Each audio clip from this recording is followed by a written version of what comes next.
Assalamualaikum warahmatullahi ta'ala wabarakatuh. Bismillahirrahmanirrahim. Alhamdulillahi rabbil alamin. Wassalatu wassalamu ala ashrafil anbiya'i wal mursalin wa ala alihi wa sahbihi ajma'in. Amma ba'd. Faqad qala Allah ta'ala fil Qur'anil Karim, Ya ayyuhalladzina amanu taqullaha haqqa tuqatih wa la tamutunna illa wa antum muslimun. Alhamdulillah, tuan-tuan yang dimuliakan Allah Subhanahu wa taala, syukur kepada Allah Subhanahu wa taala di atas nikmat Allah Subhanahu wa taala.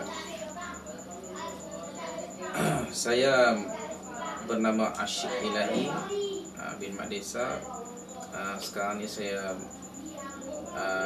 berada di Pondok Bukit Kokbah, Penang. Dan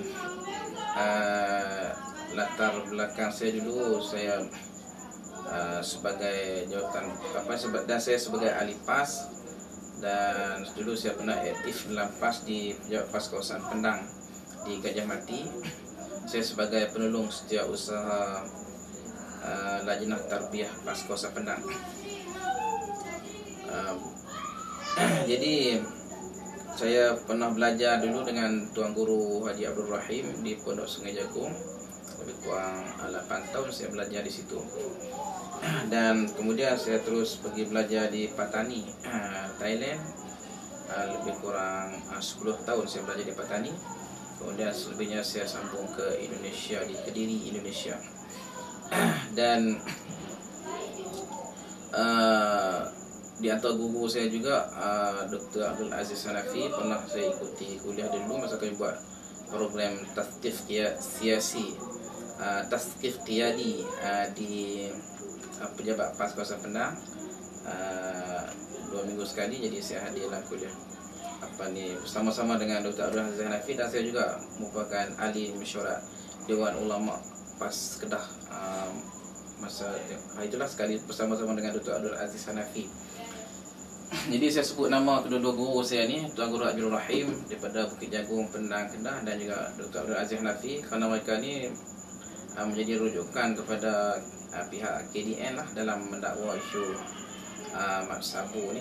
Jadi inilah yang saya nak berpenjelasan keterangan pada malam ni mengenai isu Mat Sabu yang heboh diperkatakan sekarang ni, yang mula dibangkitkan oleh Datuk Zahid Hamidi. Dan heboh sehingga ke sekarang ni, dan Datuk Zahid mengeluarkan 10 bukti Mat Sabu Syiah. Dan ada 2 bukti di situ. Ada menyebut tentang bagaimana Dr.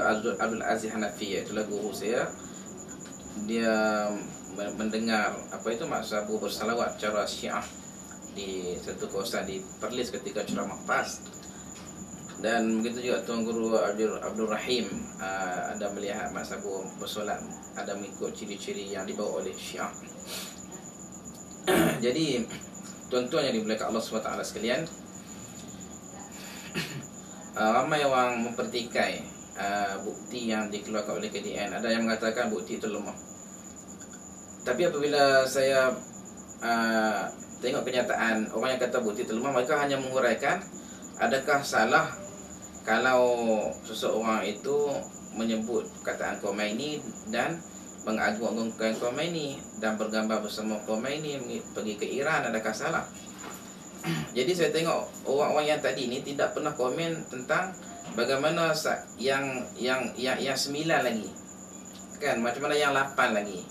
Dan saya tengok pimpinan PAS pun hanya komen di sudut lemah sebab Mat Sabu pergi ke Iran, itu bukti, kan. Tetapi dia tak berani komen tentang bagaimana Tuan Guru Abdul Rahim, kan. Dia pimpinan PAS tak berani komen bagaimana Dr. Abdul Aziz Hanafi. Dia tak keluar kenyataan di situ, bahkan dia hukum semuanya itu lemah.